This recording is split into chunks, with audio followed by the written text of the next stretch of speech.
आप जानते हैं बिहार में विधानसभा चुनाव है, लेकिन उससे ठीक पहले नीतीश कुमार सरकार और केंद्र सरकार जनता पर खूब मेहरबान है। वोटर्स को तोहफे पर तोहफे, तोहफे पर तोहफे मिल रहे हैं। नवरात्र और दिवाली से पहले बिहार वालों की दिवाली हो गई है। केंद्रीय वित्त मंत्री निर्मला सीतारमण के नेतृत्व में जीएसटी काउंसिल की मीटिंग में दरों को लेकर बड़े फैसले किए गए। इसमें जीएसटी की 5% और 18% दो मुख्य स्लैब बना दिए गए। इससे दूध, पनीर, तमाम जरूरी चीजों पर जीएसटी 0 तक हो गया है।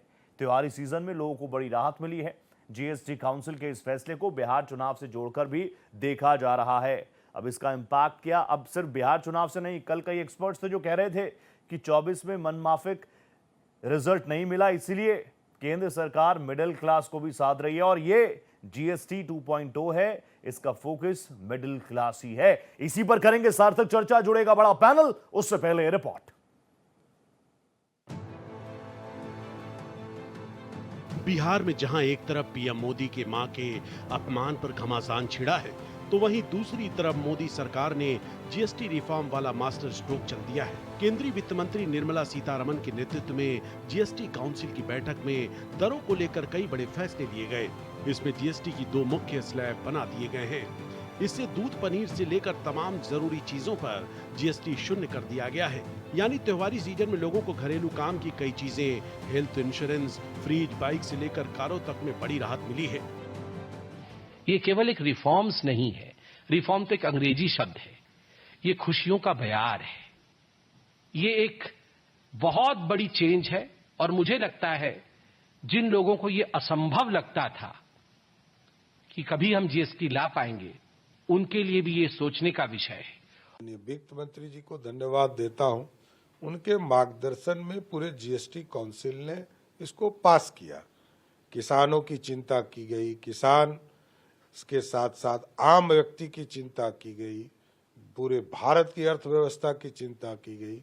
मेडिकल सेक्टर को पूरी तरह इससे एग्जम्प्ट किया गया, चाहे वो इंश्योरेंस हो या जो क्रिटिकल बीमारियों के दवा हैं उनको पूरी तरह एग्जम्प्ट किया गया। बिहार चुनाव से पहले हुए जीएसटी दर में बदलाव से राज्य में नई सियासी बहस शुरू हो गई है। इसे लेकर कांग्रेस नेता और राज्यसभा सांसद पी चिदम्बरम ने सवाल उठाया है। जीएसटी में सुधार अभी क्यों किया गया?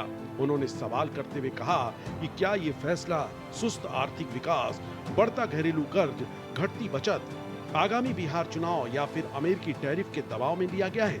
दरअसल आरजेडी और कांग्रेस लंबे समय से महंगाई और टैक्स बोझ को लेकर एनडीए सरकार को घेरते रहे हैं। तेजस्वी यादव पिछले चुनाव की तरह इस बार भी महंगाई, रोजगार को मुद्दा बना रहे हैं। अब जीएसटी दर में बदलाव से विपक्ष का ये हमला कमजोर हो सकता है। साथ ही जीएसटी में राहत देने से कारोबारी वर्ग एनडीए के साथ ज्यादा मजबूती से खड़ा हो सकता है। हालांकि ग्रामीण बिहार में जीएसटी दर कमी को लेकर ऐसा माना जा रहा है कि इसका सीधा असर उतना बड़ा नहीं दिखेगा। शहरी मतदाता वर्ग में इसका फायदा एनडीए को मिल सकता है। Bureau report, Bharat express. तो आपने देखा, जहां सरकार इसको कह रही है जीएसटी 2.0 और कहीं ना कहीं मिडिल क्लास के लिए बड़ी राहत, लेकिन इसको जोड़ा जा रहा है 2024 को भी सामने रखा जा रहा है कि 240 पर रुक गए। मिडिल क्लास हमेशा पूछ रहा था, नीचे वालों को आपने दे दिया मुफ्त राशन, ऊपर वालों को आप देते रहते, टैक्स रिबेट, कभी कुछ माफी। मिडिल क्लास की हालत क्यों पतली हो रही है? मिडिल क्लास के लिए मोदी सरकार क्या कर रही है? तो क्या ये बड़ा तोहफा? और मुझे याद आता है 15 अगस्त को ही, स्वतंत्रता दिवस पर ही लाल किले की प्राचीर से प्राइम मिनिस्टर मोदी ने वादा किया था कि दिवाली आ रही है, दिवाली आ रही है, दिवाली आ रही है, उससे पहले आपको मिलेगा दिवाली गिफ्ट।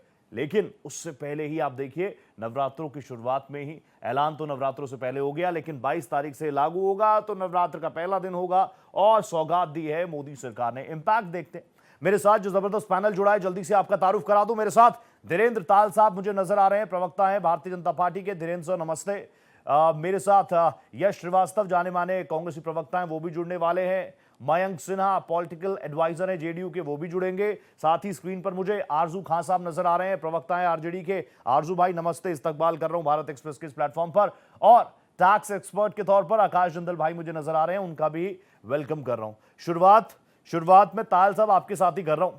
ताल साहब, ये पी चिदम्बरम साहब पूछ रहे हैं, अभी क्या जरूरत पड़ गई थी आपको? अभी क्या जरूरत पड़ गई थी? और कल मैं जब एक्सपर्ट से बात कर रहा था तो वो कह रहे थे कि भारतीय जनता पार्टी के सामने ये भी था कि 2024 में 400 पार 400 पार 400 पार होना था। मिडिल क्लास बहुत ज्यादा सेटिस्फाइड नहीं था, तो मिडिल क्लास ने कहा सत्ता तो आपको दे रहे हैं लेकिन थोड़ा खींच कर रखेंगे। ये आपका मास्टर स्ट्रोक है बिहार चुनावों से पहले, या फिर कहीं ना कहीं आप नब्ज पकड़ रहे हैं कि ये जरूरत है वरना दिक्कत और हो सकती है?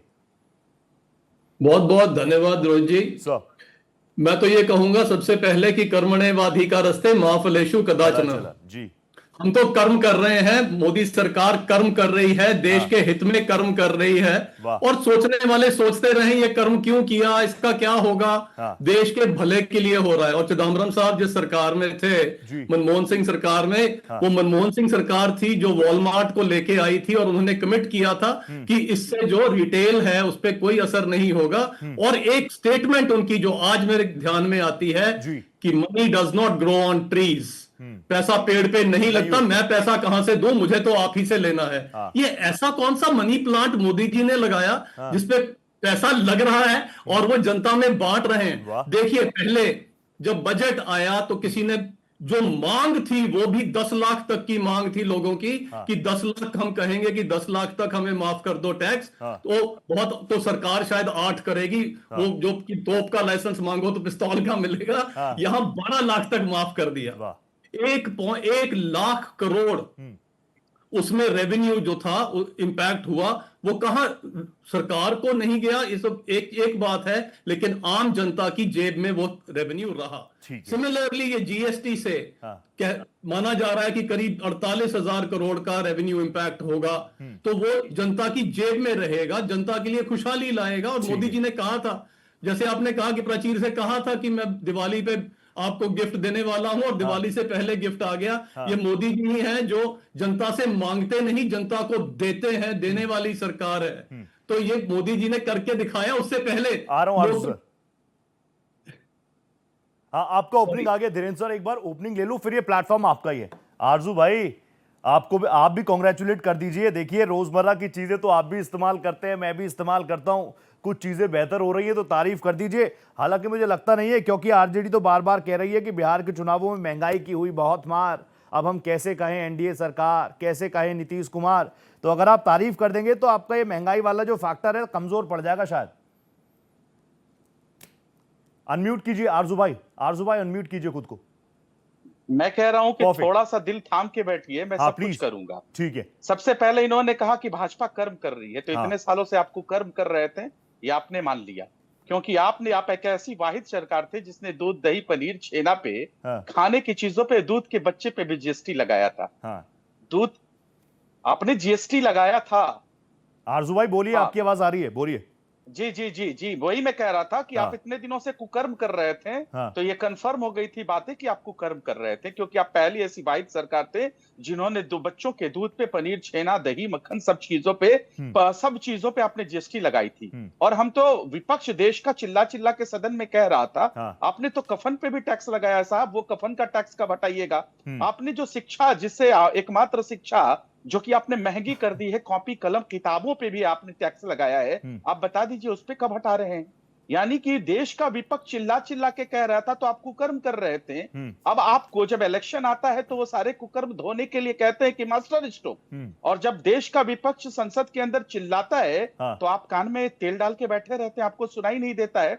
तो ये विपक्ष की ताकत है, समाजवाद की ताकत है, जो भारतीय जनता पार्टी को विपक्ष की जीत हुई है। यही ना, क्योंकि राहुल गांधी जी भी पहले कह चुके थे क्या स्लैब है, ये तो होना ही नहीं चाहिए। यानी विपक्ष की बातें सुन रही है सरकार, राइट? एकदम कान पकड़ के विपक्ष करवा रही है इनसे। चलो, कम से कम वो नैरेटिव ध्वस्त हो जाएगा कि मोदी सरकार तानाशाह है। आरजू भाई, सुन रही है विपक्ष तानाशाह। अब बताइए ना, देश का विपक्ष इतना मजबूत है, कान पकड़ के इनसे करवाता है, ये समझते क्यों नहीं है? मुझे यश भाई भी नजर आ रहे हैं। आरजू भाई, एक ओपनिंग सबका हो जाए, मैंने आपको 2 मिनट दिए नॉन स्टॉप, एक बार ओपनिंग सबका हो जाए, उसके बाद ही प्लेटफॉर्म में आप लोगों के लिए खोल दूंगा। यश भाई मुझे नजर आ रहे हैं, मुझे आकाश जिंदल साहब नजर आ रहे हैं, एक बार फिर से आप दोनों को नमस्ते कर रहा हूं। यश भाई, मैं आ गया आपके पास।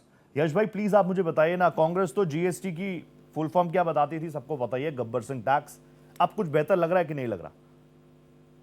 नहीं, अभी भी ये गब्बर सिंह टैक्स ही है। अच्छा। और अब ये दूसरे तरह का गब्बर सिंह है। बताइए। अब ये गब्बर सिंह क्या कर रहा है कि इसको रामगढ़ से सीधे सीधे लगान नहीं चाहिए। अच्छा। लेकिन खेतों में क्या उगेगा क्या नहीं उगेगा वो यही गब्बर सिंह तय करना चाहता है। कैसे, वो मैं बताता हूँ जी। बहुत सारी चीजों पर इन्होंने 40% टैक्स लगाया है। उसमें कुछ चीजें नशे से जुड़ी हुई हैं, Tobacco जो आबकारी के alcohol हो अंतर्गत गया, आती yes. हैं, वो सब की हैं। ठीक है, लेकिन इन्होंने बड़ी गाड़ियों पर भी 40% टैक्स लगाया है। हाँ, ये वो सरकार है जो एक गाड़ी है जो बहुत ज्यादा चलती है मार्केट में, उसके बारे में पूरी दुनिया जानती है कि 1 लाख रुपए शोरूम कमाता है, 1.5 लाख रुपए मैन्युफैक्चरर कमाता है, 15-20 लाख रुपए टैक्स का ये कमाते हैं। हाँ, ये वो लोग हैं। इन्होंने अभी 350 सीसी से ऊपर की मोटरसाइकिलों पे 40% टैक्स लगाया है। यानी ठीक है। देश के जो मोटरसाइकिल निर्माता हाँ। ये सोचते होंगे कि हमारे देश में कॉम्पिटिटिव मार्केट आए, हम भी बड़ी मोटरसाइकिल बनाए, हम भी दुनिया के बड़े बड़े ब्रांड्स हैं, BMW मोटरराड है, हाँ। कावासाकी है, KTM है, हाँ, इटालियन ब्रांड्स हैं, यूरोपियन ब्रांड्स हैं, Perfect. ब्रिटिश ब्रांड्स हैं, नॉर्टन आने वाला है। हाँ। उनके सामने हम अपना कोई प्रोडक्ट खड़ा करें तो कर ही नहीं सकते, हाँ। क्योंकि 40% तो ये खा जाएंगे। हाँ, और ये सब तमाशा तब हो रहा है जब आज ही इनके मिलावटी पेट्रोल का खुलासा पवन खेड़ा जी ने किया। ये 20% एथेनॉल मिला के पूरी कीमत वसूल रहे हैं उस तेल पे जो ये रशिया से सस्ता खरीदते हैं इल्लीगल।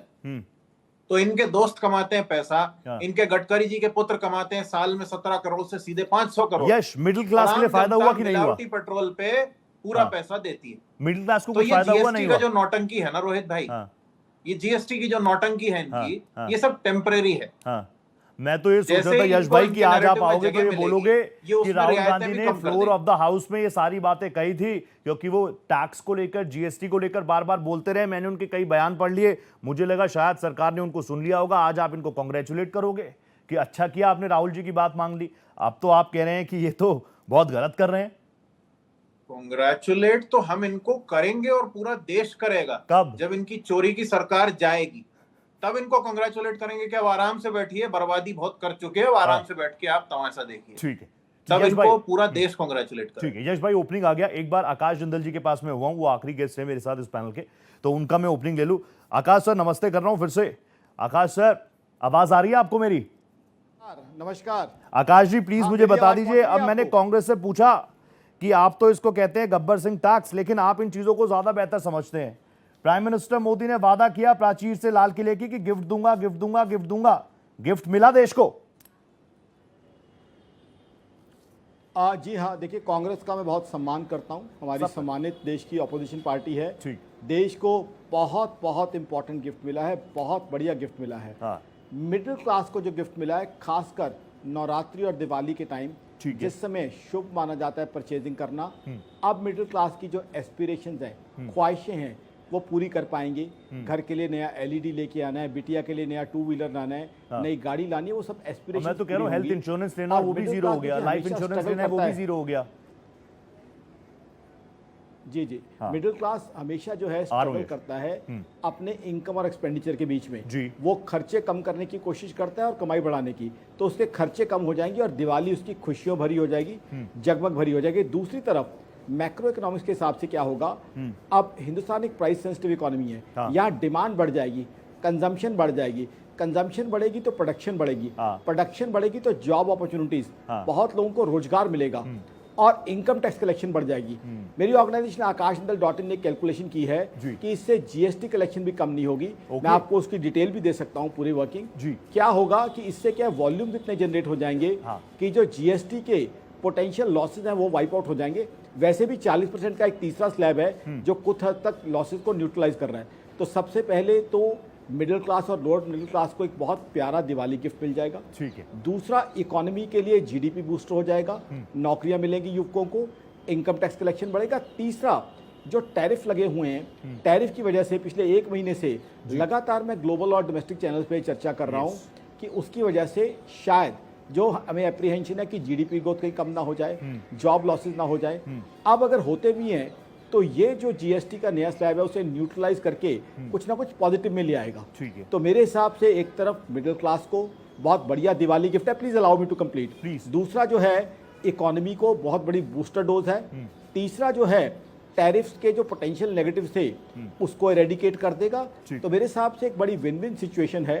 देखिए, जीएसटी आज की तारीख में एक कामयाब टैक्स है और मैं डेटा के बेस पे बात करता हूँ। अप्रैल 2025 में 2.36 लाख करोड़ जीएसटी कलेक्शन हुआ, जो कि एक वंडरफुल नंबर था। ठीक है। और इसमें जो है देश की जनता का सबसे बड़ा कंट्रीब्यूशन है। तो कहीं ना कहीं जनता को रिवॉर्ड मिलना चाहिए, जनता को इसका जो फायदा मिलना चाहिए, जनता की महंगाई कम होनी चाहिए। देखिए, जब जॉब अपॉर्चुनिटीज आएंगी तो जो बेटा इंजीनियरिंग करके आया हुआ है उसको 2 लाख की नौकरी मिल जाएगी, परिवार की कमाई बढ़ जाएगी, उधर परिवार का खर्चा कम हो जाएगा। मेरी ऑर्गेनाइजेशन आकाशदल.in ने 10 सेकंड और लूंगा, एक कैलकुलेशन की है जो सबके लिए यूजफुल होगी।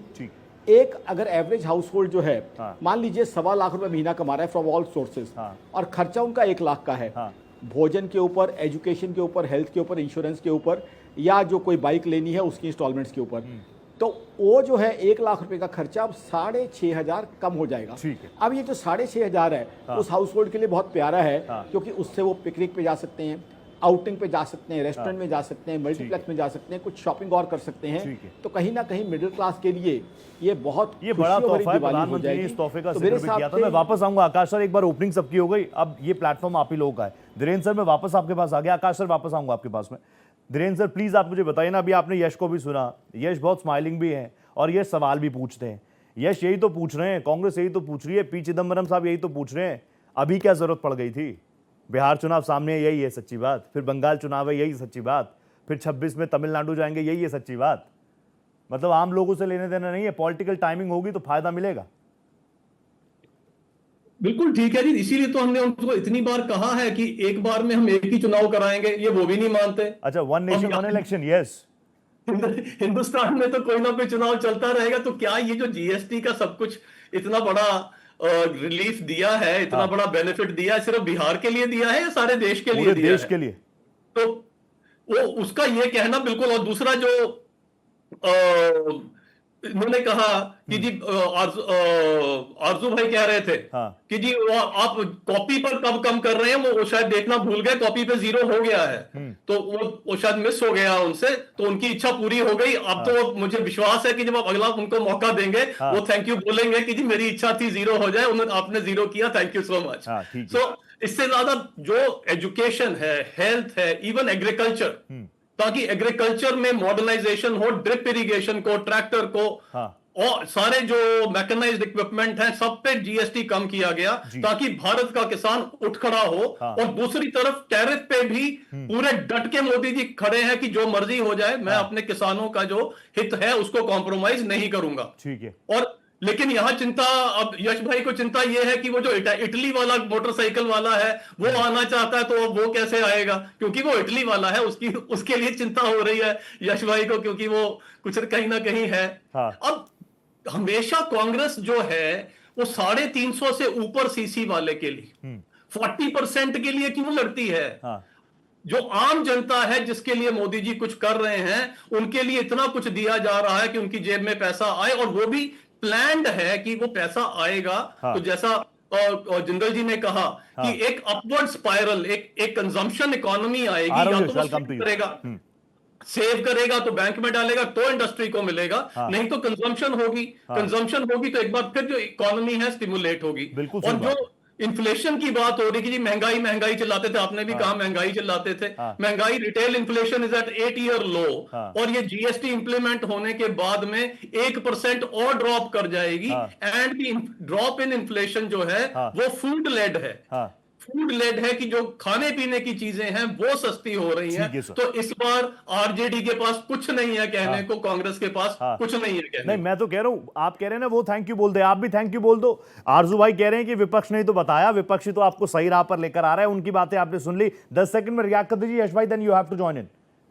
नहीं, जो भी देश ऐसा है, कहीं पे भी देश की बात करेगा, हम तो थैंक यू बोलने को तैयार हैं। अब देश की बात करते नहीं। मैं इनको बता देता हूं कि मैंने इटली से पहले जर्मनी और जापान की मोटरसाइकिलों के बारे में बात की थी, और जापान से रिश्ता तो इनके मंत्री जी का भी है, तो सोच समझ के बात कीजिए, हम जवाब देंगे अच्छा नहीं लगेगा। मुद्दा ये है कि जिस महंगाई का ये एहसान बता रहे हैं कि बड़े भैया इनके मोदी जी जो खुद 40 साल तक भिक्षा मांग के खाते थे, उन्होंने कुछ दे दिया देश को, ऐसा कुछ नहीं है। पहले इन्होंने देश की महंगाई बढ़ाई, जिन चीजों पर टैक्स नहीं था उन पर टैक्स लगाना चालू किया, और अब इनके दोस्त के बनाए हुए फर्जी फैशन वेबसाइट्स की तरह साल भर महंगा बेचने के बाद अचानक इनकी सेल चालू हुई। अच्छा, उसी चीज पे पैसा बढ़ा के लिख देते हैं और काट के दूसरी एमआरपी लिख देते हैं। ये कर रही है बीजेपी। ठीक है। तो ऐसा है कि हमें दिख रहा है कि आप मिलावटी पेट्रोल से कितना पैसा खा रहे हैं, आप देश के पावर सेक्टर से कितना पैसा साइफन कर बात करेंगे, लेकिन यश आप ही कंटिन्यू कीजिएगा, ताल सर भी स्क्रीन पर रहेंगे।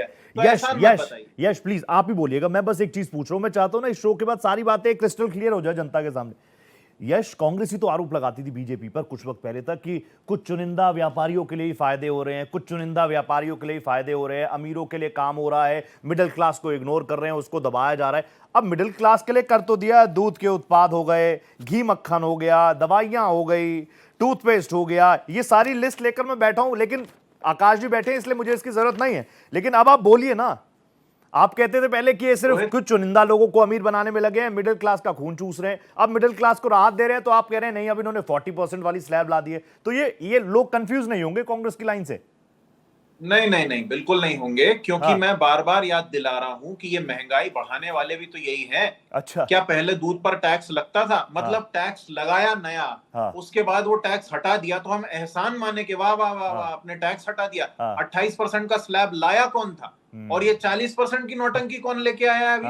चलिए, ये 350 सीसी की मोटरसाइकिल से मुझे एलिटिस्ट बता रहे हैं, इनसे पूछिए ना। मैंने अभी एक औद्योगिक प्रश्न उठाया था कि हमारे देश के मोटरसाइकिल निर्माता या कोई भी कंपोनेंट्स मैन्युफैक्चरर या एंसिलरी वाले कैसे वर्ल्ड मार्केट में compete करेंगे अगर उन्हें अपने देश में ही सामान बेचने को नहीं मिलेगा? किसके लिए वो इंजीनियर लगाएंगे, किसके लिए R&D करेंगे कि दुनिया के सामने खड़े हो? क्योंकि 40% का ठप्पा लगा रखा है आपने, उसको सिन टैक्स नाम दिया है पूरी दुनिया में। तो इस तरह की बैजिंग आप करेंगे, यानी जो 40% वाली गाड़ी खरीद रहा है वो पाप कर रहा है। आपकी जेब से तो नहीं ले रहा पैसा, लोन लेता है, ब्याज भरता है, टैक्स भरता है, गडकरी जी की फर्जी सड़क पे जाके गड्ढे में उचकता भी है और टोल भी देता है। कौन होते हैं आप टैक्स को सिन नाम देने वाले? ठीक, हर चीज में एहसान बताना, स्टॉकहोम सिंड्रोम का रिलेशनशिप बना रखा है पूरे देश को। नहीं, यश भाई जो बात कह रहे हैं ना, ताहिर सर आप समझ रहे हैं यश भाई क्या कह रहे हैं? यश भाई कह रहे हैं कि रेस्टोरेंट में जाओगे, पहले क्या था, मिठाई खाओगे तो उसका अलग टैक्स है, उस मिठाई के ऊपर सिल्वर फॉइल लग गई, ईटेबल फॉइल लग गई, उसको खाओगे अलग स्लैब है। यश भाई का आरोप है पहले आपने ही बढ़ा दिया, फिर सेल वाले सीजन में 10% कम करके आप कह रहे हैं तालियां बजवाओ, ये बड़ा तोहफा दे दिया। इस पर रिएक्शन लूंगा, लेकिन अब मैं चाहूंगा आरजू भाई और आकाश जिंदल जी आ जाए। आकाश सर, आप हाथ उठा रहे थे, कुछ कहना चाह रहे हैं आकाश सर, प्लीज। ये देखिए, ऑपोजिशन का मैं पूरा सम्मान करता हूं और पूरे सम्मान के साथ उन्हें बताना चाहता हूं, जीएसटी काउंसिल में सिर्फ बीजेपी मेंबर नहीं है, जीएसटी काउंसिल में सेंट्रल गवर्नमेंट की वोट्स भी हैं और स्टेट गवर्नमेंट की वोट भी हैं। ठीक है। आज कांग्रेस, जिसका मैं बहुत सम्मान करता हूं, वो कर्नाटका में है, हिमाचल में है, तीसरी शायद तेलंगाना में है, if I am not wrong. तो जीएसटी काउंसिल के मेंबर तो ये भी हैं। तो जीएसटी काउंसिल ने ये चीजें अब अप्रूव की हैं, पहले अप्रूव की थी। तो ये सिर्फ सेंट्रल गवर्नमेंट को कैसे चाहे क्रेडिट या डिस्क्रेडिट दे सकते हैं, ये तो जीएसटी काउंसिल ने अप्रूव दिया है। जीएसटी काउंसिल के मेंबर तो जो हैं, इनकी स्टेट्स के मिनिस्टर भी हैं। तो जीएसटी काउंसिल का एक कलेक्टिव डिसीजन है। तो ये बीजेपी का डिसीजन कैसे हो गया? तो ये एक मेरा क्वेश्चन है, जनता का।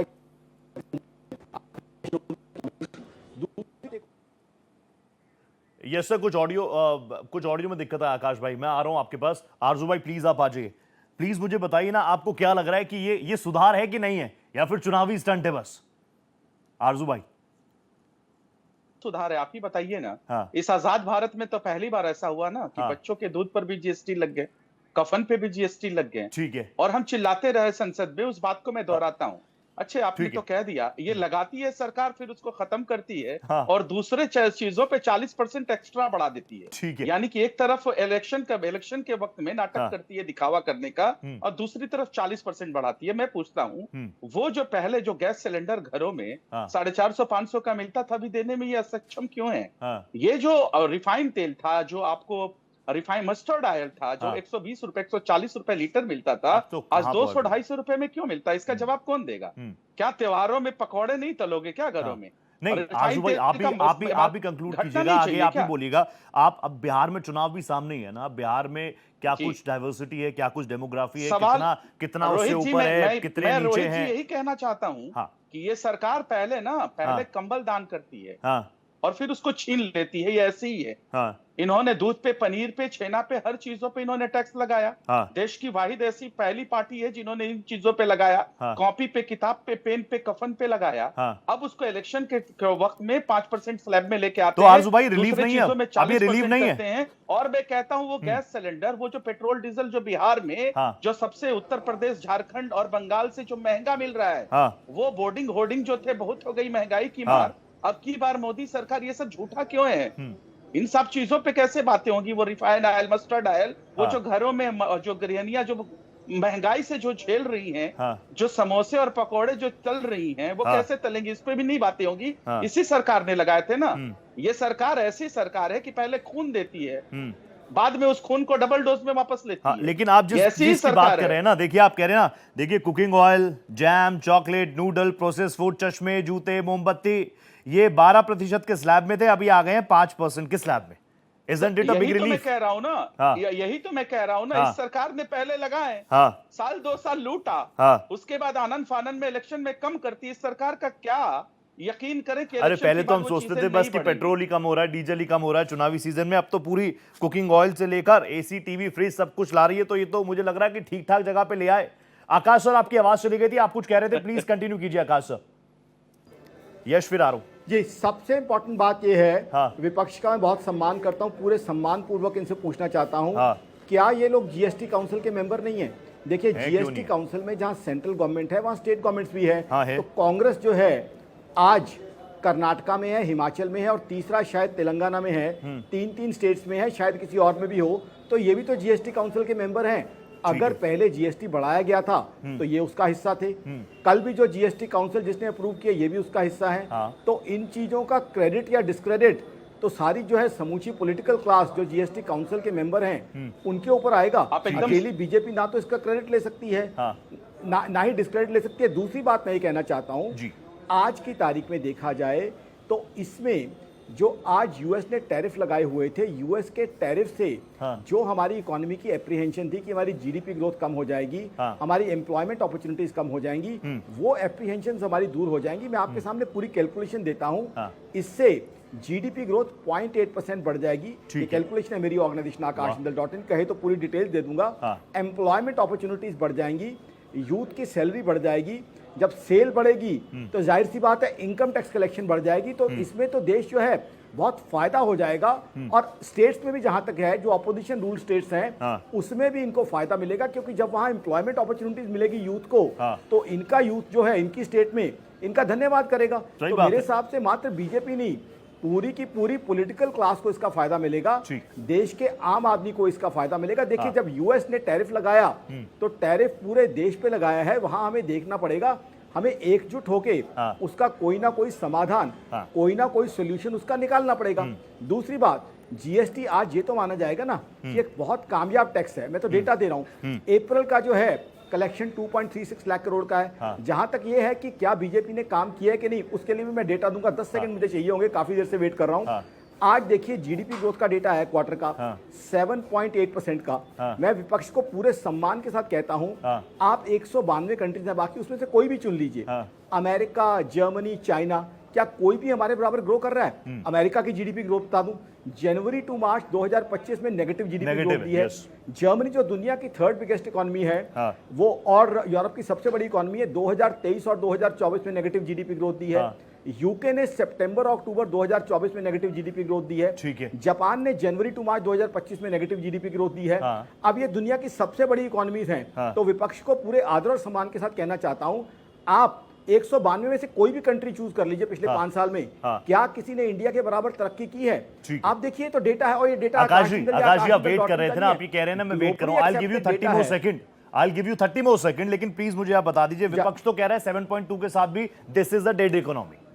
राहुल गांधी ने कहा ये बात कि डोनाल्ड ट्रंप साहब कह रहे हैं, वो भी इसको आगे एंडोर्स कर रहे हैं। लेकिन प्लीज आप मुझे बताइए ना, ये जो जीएसटी 2.0 है, ये देश के लिए जरूरी है कि नहीं है, हमारी अर्थव्यवस्था के लिए जरूरी है कि नहीं है? 30 सेकंड में कंक्लूड कीजिएगा। Yash, I am coming to you उसके बाद 30 सेकंड बस। बिल्कुल बिल्कुल, चाहे कोई 1000 करोड़ का इंडस्ट्रियलिस्ट है उसके लिए फायदा है, चाहे मेरा वो भाई है जो रिक्शा चला रहा है जो जीएसटी नहीं देता उसके लिए फायदेमंद है, क्योंकि वो कंजम्पशन करता है। जब वो मेहनत करके रिक्शा चलाता है उसके बाद 5 रुपए का बिस्किट का पैकेट खरीदता है, वो सस्ता हो जाएगा, उसकी कंजम्पशन जो है उसके खर्चे कम हो जाएंगे। तो हर व्यक्ति को, चाहे मेरी वो बहन है जो पार्ट टाइम घरों में काम करती है, चाहे कोई 1000 करोड़ का इंडस्ट्रियलिस्ट है, मैं आकाश जिंदल ये मानता हूं सबकी लाइफ आसान हो जाएगी, इससे सबको फायदा हो जाएगा।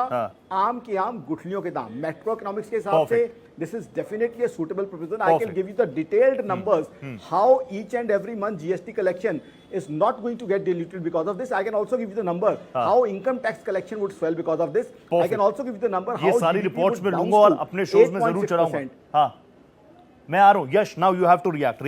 यश प्लीज बताइए ना, आज तो देखिए आप लोग तो बहुत समझदार व्यक्ति है, मेरे पैनल में आते हैं, मेरा सौभाग्य है, आकाश जी आते हैं अच्छी बातें करते हैं, यश भाई आते हैं अच्छी बातें करते हैं।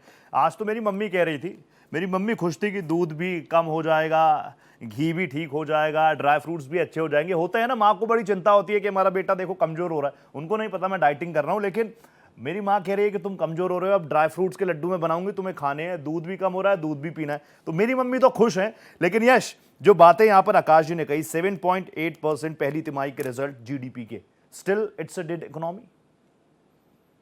रोहित, मैं भी कुछ नंबर्स दे देता हूं बिना किसी फर्म गो अहेड प्लीज। जो जीएसटी काउंसिल है उसके 33 सदस्य हैं। हाँ। इन सदस्यों में 2 केंद्र सरकार के मंत्री हैं, जिनका अकेले का वोटिंग वेटेज 1/3 है, 33.33%। इसके बाद जितने लोग हैं, इनका सबका बराबरी से 2.25% के आसपास वेटेज बैठता है। हाँ। उसमें से 17-18 तो इनके बीजेपी वालों के हैं, बाकी एनडीए वालों के और हैं, थोड़े बहुत हमारे हैं।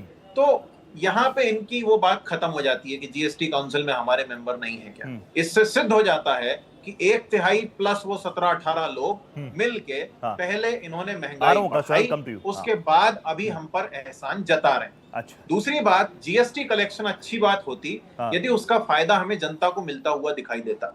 2 साल से हिमाचल में बाढ़ आ रही है, आपदा है, एरियर्स अटका हुआ है, फ्लड रिलीफ का पैसा ढंग से रिलीज नहीं किया गया है। उल्टे उसके बाद अभी उत्तराखंड, पंजाब, जम्मू सब जगह स्थिति चिंताजनक है। और कम से कम पंजाब के बारे में खबर आ चुकी है कि हम अभी फ्लड रिलीफ के लिए बात कर रहे हैं। पैसा तुरंत डिस्पर्स होना चाहिए, लेकिन पैसा डिस्पर्स होके जा कहाँ रहा है?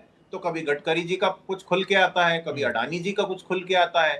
इनको एनवायरमेंट इंपैक्ट असेसमेंट से लेकर और इस एथेनॉल के नियम कानून तक हर चीज में रेगुलेशन में रिलीफ देके देश का पैसा इनके लिए लगवाया जाता है और देश की महंगाई बढ़ती जाती है। ये चाहे कुछ भी आंकड़े दे दें, लेकिन सच ये है कि आपको सड़क पर असली दुनिया में गरीबी बढ़ती हुई साफ साफ दिखाई दे रही है। और इनके तमाम वादे जो हैं, तमाम बातें बेकार हैं। तो मैं फिर से बोल देता हूं, जैसे कुछ शॉपिंग वेबसाइट्स हैं, वो भी इनके दोस्तों की बनाई हुई हैं, वो साल भर 50 रुपए के रुमाल को 600 रुपए में बेचेंगे और उसके बाद सेल डिक्लेयर करके 599 काट के वहां पे लिख देंगे 125। और आप खुश हो जाएंगे कि वाह वाह, चलिए साहब बहुत बढ़िया, हमने तो 80% डिस्काउंट में ले लिया। ये हालत है देश के साथ। इन्होंने एक फ्लैश सेल करी है और ये पक्का है कि जैसे ही इनको बिहार चुनाव में, अगर जो कि अब होगा नहीं, अगर इनको राजनीतिक रूप से अपनी स्थिति थोड़ी बेहतर दिखने लगती, तो ये टैक्स के रियायत आपको बिना बताए चुपचाप गायब कर दिए जाते या जाएंगे।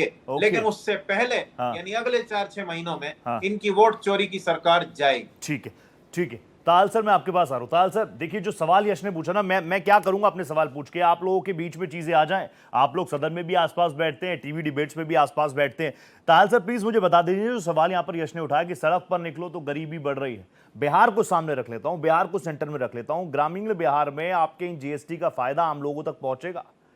ग्राउंड रियलिटी वही रहेगी जो हम टीवी डिबेट्स में बात कर रहे हैं? नहीं जी, वो यश भाई को वही दिख रहा है जो वो देखना चाहते हैं। जैसे इनके नेता को डेड इकोनॉमी दिखती है। अर्नस्ट एंड यंग की रिपोर्ट आई, वो कह रहे हैं 2038 में we will be the second largest economy. वाह। और जो सुप्रीम कोर्ट द्वारा सर्टिफाइड नॉन ट्रू इंडियन है, वो कहते हैं डेड इकोनॉमी है ये। तो इनको तो वो दिखेगा। वर्ल्ड बैंक ये कह रहा है कि इंडिया में से 25 करोड़ लोग जो हैं वो पॉवर्टी लाइन से ऊपर आ गए, लेकिन इन्हें डेड इकोनॉमी दिख रही है। इन्फ्लेशन फिगर्स 8 ईयर लो पे हैं, लेकिन इन्हें महंगाई दिख रही है। और दूसरा, इन्होंने एक बड़ी अच्छी बात की कि जी मैं जीएसटी काउंसिल में क्या कर सकता हूं, मेरे पास तो लोग ही नहीं है वहां पे। सही बात है। सवाल ये है, आपके पास वहां लोग क्यों नहीं है? जनता का आप में विश्वास क्यों नहीं है? क्योंकि आप वोट क्यों नहीं कर रही? यश भाई प्लीज सुनिए, मैंने सुना था, चोरी करता है तायल साहब। गलत सवाल पूछ रहे हैं आप, इसीलिए भगते फिर रहे हो, इसीलिए बिहार में पैर नहीं रख पा रहे हो। आपको इंटरप्ट किया क्या? मैंने आपको इंटरप्ट किया? सुनिए। अरे बोर हो गए तायल साहब, कुछ नया बोलिए प्लीज। मैं अपने टाइम में से समय दे दूंगा, लेकिन कुछ नया बोलिए। बोर तो आपसे है जो आप 40% पे लगे हैं। अब मैं आपको फैक्ट्स दे रहा हूं कि आपको जनता वोट क्यों नहीं कर रही। आपका आदमी। अरे गडकरी जी को फैक्ट्स दे दीजिए, एथेनॉल मिलाने से इंजन खराब हो रहे हैं, लोगों के कार्बोरेटर खराब हो रहे हैं भैया। क्यों कहना सुप्रीम कोर्ट? गडकरी जी को बोलिए एथेनॉल रहने दीजिए, गडकरी गडकरी सुन करके, लेकिन वो जो नॉन ट्रू इंडियन की लीडरशिप है उसको ट्रू इंडियन को बनाइए। अब सुनिए, आप थोड़ा धैर्य रखें। अगर वो नॉन ट्रू इंडियन है तो आप जो स्कैम किंग्स है, आपको दिक्कत हो रही है कि कोई नॉन ट्रू इंडियन आके सांसद बन गए। वो जिस वॉलमार्ट की आप बात कर रहे हैं उनके दोस्त, उस वॉलमार्ट को आपके मनमोहन सिंह जी नहीं, अब तो आप नॉन ट्रू इंडियन बताइए। अगर वो नॉन ट्रू इंडियन है तो वो सांसद कैसे बन गए? और बने तो बने, आपने प्रत्याशियों को तो हवा में उड़ा दिया।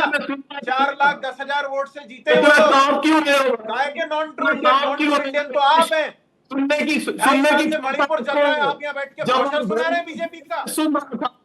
जब से चल रहा है मणिपुर, बेशर्मी की हद होती है। क्यों है? अगर लॉजिक नहीं है कम से कम सुन तो लो। आपकी आधी पार्टी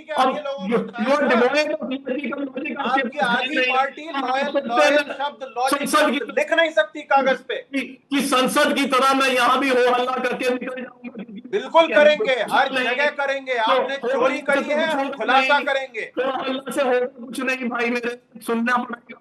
मैंने भी हम नहीं सुन रहे, बहुत सुन ली जुमलेबाजी, बहुत हो गई मन की बात, काम की बात बताइए ताहिल साहब। हमारे नाम पर रोने से कुछ नहीं होगा। आप हमें ये बताइए कि आपने महंगाई पहले बढ़ाई क्यों? आप में सुनने का धैर्य नहीं है, का बेनिफिट क्यों लेना चाहते? आपके पास लॉजिक नहीं है, आपका तो कम क्यों नहीं की? सही सवालों का जवाब दीजिए। ये रोना बंद कीजिए। नॉन ट्रू क्या होता है? कौन है non true Indian?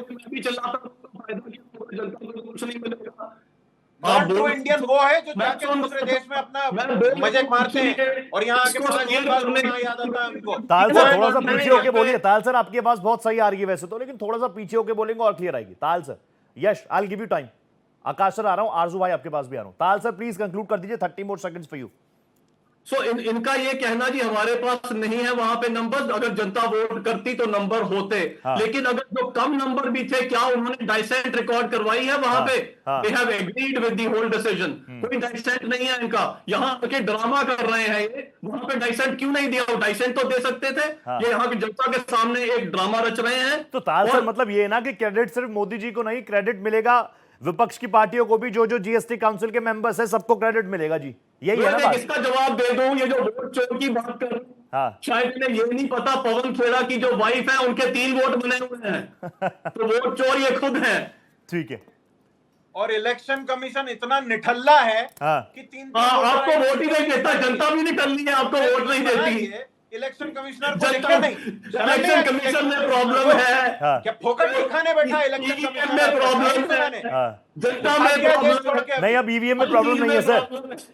Tayal sir अब ईवीएम में प्रॉब्लम नहीं है, वो नैरेटिव था पहले। अब ईवीएम में प्रॉब्लम नहीं है, अब तो आपने ईसीआई को ही सेट किया है। अब नया आरोप यह है आप लोगों के ऊपर, वोट चोरी की सरकार बन रही है। वाराणसी में भी प्राइम मिनिस्टर मोदी जीत ना पाते। ये सारी बातें चल रही है, सोशल मीडिया पर खूब हिट हो रही है। शुरुआत आरजू भाई आपके साथ कर रहा हूं। आरजू भाई मैं तो इस बात को मानता हूं, मैं तो घूमा हूं, पटना में घूमा हूं, अंदर तक गया हूं, घूम फिर के आया हूं, पूरा बिहार देखकर आया हूं।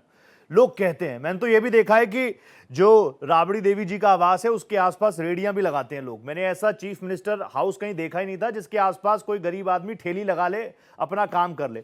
तो सब कहते हैं कि लालू जी भी बहुत प्रेम करते हैं, आरजेडी बहुत प्रेम करती है। आपके वोटर बैंक में मजदूर होते हैं, किसान होते हैं, निचले तबके के लोग होते हैं, वो आम रिक्शा वाला होता है जो पूरे दिन लोगों को छोड़ता है, 10, 20, 100, 50 रुपए कमाता है, वो आपका वोटर है। आपको लगता है जो जीएसटी 2.0 की हम बात कर रहे हैं उसका इस वर्ग को फायदा होगा? मैं सबसे पहले बताऊं, जो आपके टैक्स एक्सपर्ट हैं उन्होंने कहा कि कितने तो मिल चुके हैं, उसके बेनिफिट्स मिल चुके हैं, लाखों करोड़ों में उन्होंने बताया ये चीजें। मैं कहता हूं उस बेनिफिट का क्या जो आम आवाम के बारे में पता ही न कर पाए, जो जनता के बीच में पहुंच ही नहीं पाए। बिहार की बात भारतीय जनता पार्टी के तायल साहब कह रहे थे जी। मैं कहता हूं ये तो भारत सरकार का रिपोर्ट है ना बिहार में, कि 85 लाख से ज्यादा लोगों की जो आमदनी है, भारत सरकार का नीति आयोग का रिपोर्ट है, जिसकी आमदनी 5,000 साढ़े 5,000 रुपए के करीब है। नीति आयोग की रिपोर्ट जो कि भारत सरकार की रिपोर्ट कहती है, वो कहती है कि बिहार में एनडीए, हम कहते हैं कि बिहार में एनडीए समर्थित सरकार 20 सालों से है, और नीति आयोग की रिपोर्ट कहती है कि बिहार में स्पेशल स्टेटस के साथ स्पेशल पैकेज मिलना चाहिए। आपको नेशनल हेल्थ सर्वे की रिपोर्ट है कि देश में जितने भी राज्य हैं उन राज्यों से सबसे ज्यादा कहीं अगर एनेमिक महिलाएं हैं 63% से ज्यादा तो वो बिहारी हैं। अगर कहीं पूरे देश में कोई ऐसा राज्य वाहिद है जहां एनडीए समर्थित सरकार 20 सालों से है, वहां अगर सबसे ज्यादा हर राज्यों से ज्यादा अंडरवेट बच्चा पैदा होता है तो ये सबका कौन लेगा? ये सबकी जिम्मेदारी कौन लेगा? हंगर इंडेक्स कहता है, ऑक्सफैम की रिपोर्ट कहती है, नीति आयोग की रिपोर्ट कहती है, हर चीजों में भारत सरकार के डेटा में पिछड़ेपन में बिहार नंबर 1 है। तो इसका जिम्मेदार कौन होगा? ये हम जानना चाहते हैं ना। और हम ये भी जानना चाहते हैं कि बिहार ऐसा वाहिद राज्य था जहां हर स्टेट से ज्यादा बिजली दर यूनिट महंगी क्यों थी? जिसको आनंद फरमान में जो हमारा विजन था उसको एनडीए समर्थित सरकार ने 125 यूनिट फ्री करने का काम किया, जबकि हमारा अनाउंस था 200 यूनिट बिजली फ्री। तो ये सारी चीजें हैं ना, ये सब चीज निवेश नहीं है। नीति आयोग की रिपोर्ट कहती है कि बिहार में निवेश ही नहीं है। तो इसका जिम्मेदार कौन है? वही तो भारतीय जनता पार्टी है ना, वही जनता दल यूनाइटेड है ना। तो वो इंप्लीमेंट जमीन पे क्यों नहीं दिखता है? अगर आप पॉलिटिकल एक्सपर्ट हैं, आप कहते हैं कि इतना बेनिफिट हुआ देश को, तो उस देश के हिस्से में बिहार है या नहीं? मैं पूछता हूं, मेरे सवाल अभी भी जिंदा है कि बिहार में सबसे ज्यादा महंगी अभी भी सटा जो बॉर्डर है उत्तर प्रदेश का, बिहार, झारखंड का और बंगाल का, उन सब जगहों पे पेट्रोल और डीजल सस्ते मिलते हैं, 10-10 रुपए। महंगाई क्यों बिहार में 10 रुपए महंगा मिलता है? ठीक है। गैस सिलेंडर क्यों महंगे मिलते हैं? ये सारी चीजें। और मैं ये भी जानना चाहता हूं कि इन सब हर चीजों में, हर सूचकांक में पिछड़े नंबर पे है। आप एशियन बैंक से, वर्ल्ड बैंक से पैसा लेके पहले जो कर्ज था बिहारियों का 12,000 रुपए था, अभी प्रति व्यक्ति आय 29,000 बिहारी कर्ज में है। तो ये किस तरीके का टैक्स है? ये टैक्स का पैसा डकार कौन रहा है? ये सारे सवालात है ना, ये सवाल होने भी चाहिए, लोगों के बीच भी जाने चाहिए। महंगाई इज अ बिग फैक्टर जो है ई श्रम पोर्टल पे, ई श्रम पोर्टल पे 3 करोड़ जो है लोग रजिस्टर्ड हैं जो अदर राज्य में पलायन करते हैं 2 वक्त की रोजी रोटी के लिए। अरे कल ही मुझे बीजेपी प्रवक्ता बता रहे थे कि वापस उल्टा हो रहा है, जो पलायन करके गए वापस आ रहे। तो भारत सरकार का डेटा झूठ बोल रहा है या भारतीय जनता पार्टी के? ठीक है आरजू sir, you made your point. वाकई महंगाई बड़ा इशू हो सकता है। मैं सीधा, मेरे को स्क्रीन पे मयंक सिन्हा भी नजर आ रहे हैं। मयंक भाई नमस्ते कर रहा हूं, तुरंत आ रहा हूं आपके पास। आकाश जी प्लीज, सीधा सवाल यही है, महंगाई पर कितना इंपैक्ट, कब, कितना इंतजार करे आम आदमी? मेरे हिसाब से ऑलरेडी महंगाई पे कर्व लग चुका है। 2.2% का सीपीआई इन्फ्लेशन का डेटा ऑलरेडी आ चुका है। अब 0.8% के आसपास इन्फ्लेशन कम हो जाएगी। Plus, what I want to tell with full respect to my friend, that multi-dimensional poverty index clearly tells that in the past 9 years, 24.2 crore people have come out of poverty. Now they are getting the basic facilities of health, education, living standard. So this is data which suggesting that the lifestyle and the income of people of this country are improving. I just gave the numbers of GDP data.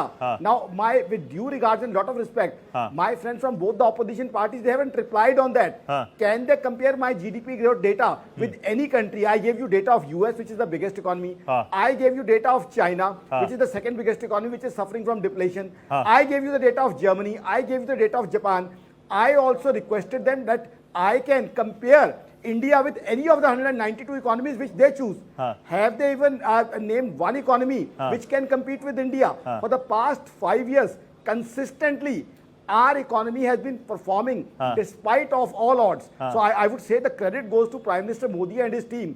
Clearly, because we have seen Russia-Ukraine war, after Russia-Ukraine war, Akash sir आप भी facts पर बात करते हैं, लेकिन आरजू भाई कह रहे हैं कि हंगर इंडेक्स, कांग्रेस कहती है हंगर इंडेक्स में हम पीछे क्यों है? हैप्पीनेस इंडेक्स में पाकिस्तान हमसे ऊपर दिखता है, बांग्लादेश हमसे ऊपर दिखता है, तालिबान हमसे ऊपर दिखता है। जी मैं उसका जवाब देता हूं प्लीज। अभी देखिए, आप रशिया यूक्रेन वॉर स्टार्ट हुई, उसके बाद 2 क्वार्टर्स तक यूएस की जीडीपी ग्रोथ नेगेटिव में रही। ठीक है। रशिया यूक्रेन वॉर के बाद यूएस में एक कॉन्सेप्ट है डेट सीलिंग की। यूएस की सरकार कितना कर्जा ले सकती है? अभी मेरे एक दोस्त कर्जे की बात कर रहे थे, उन्हें वो डेट सीलिंग सस्पेंड करके उससे ज्यादा कर्जा लेना पड़ा अपने खर्चे पूरे करने के लिए। ठीक है। आज ग्लोबल इकोनॉमी का ये हाल है, चाइना में ये हालत है कि डिफ्लेशन चल रहा है। डिफ्लेशन यानी चीजों के दाम कम हो रहे हैं, और खुश होने की बात नहीं, दर्द की बात है, पास पैसा नहीं है खरीदने को, बाजार जाकर सामान खरीदने के लिए। तो आप आज की तारीख में जब ग्लोबल स्लो डाउन है, तो हालात तो जो है ग्लोबल इकोनॉमी के साथ ही कंपैरेटिव एनालिसिस होता है ना। एनालिसिस कभी आइसोलेशन में नहीं होता, नहीं हो सकता। जब जब यूएस की इकोनॉमी परफॉर्म नहीं कर रही, चाइना परफॉर्म नहीं कर रही, जर्मनी परफॉर्म नहीं कर रही, जापान परफॉर्म नहीं कर रही, तब भी हिंदुस्तान परफॉर्म कर रहा है। इस चीज का एनालिसिस तो किया जाए और कंसिस्टेंटली परफॉर्म कर रहा है। कोरोना के बाद से पिछले 5 साल में कोई क्वार्टर मेरे दोस्त चुन ले, उस क्वार्टर के जीडीपी नंबर्स मैं इनके सामने दे देता हूं, जीएसटी कलेक्शन के नंबर देता हूं। नहीं, ये बात ठीक है, लेकिन नंबर्स ठीक है, आंकड़े उनके पास भी रहते हैं। मेरे को वक्त आज इतनी इजाजत दे रहा है, मैं चाह रहा था थोड़ा और लंबा जाए, लेकिन वक्त इतनी इजाजत दे रहा है। थैंक यू सो मच आकाश जी, आप जुड़े। आरजू भाई थैंक यू सो मच। अभी चुनावी बेरा लंबी है। यश भाई मैं आना चाह रहा था, लेकिन वक्त इतनी इजाजत दे रहा। Thank you so much. Tal sir, pleasure having you on my panel. Thank you so much.